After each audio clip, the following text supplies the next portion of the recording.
In the last week that I was here, I got to work specifically on a separate piece from Freya, and I got to work with the thorax. And we've already talked about this, the connectivity of the fascial system, which I was even more amazed by in terms of the connectivity of just the deeper layers lining this inside of the thorax that move all the way down. But one of the other things that I found so fascinating was the consistency or the changes in consistency of the different fascial layers.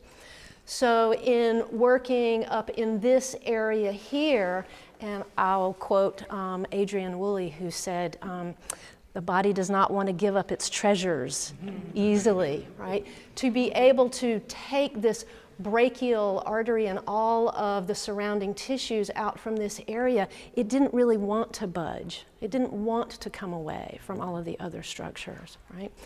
But if we come around here to the back, this is the biggest place where the consistency really showed up to me. So if you've ever had a sweater that had little pills on it, right, and you were trying to get those off, you would find that sometimes you would actually disturb the sweater and pull on it a little too much. So part of my job in cleaning this posterior surface was in removing what looked like little pills on the sweater, and it was so fine that the piece I would take off was less than the size of a pinhead. And I would look at that and go, how am I going to get that off? Because the slightest little nick would disturb the layer underneath. And then working into different areas of the body, down into the lumbar, it was so thick and tough that to deflect the psoas off of the spine, I had to scrape with a scalpel because it was so adhered and was one with the periosteum.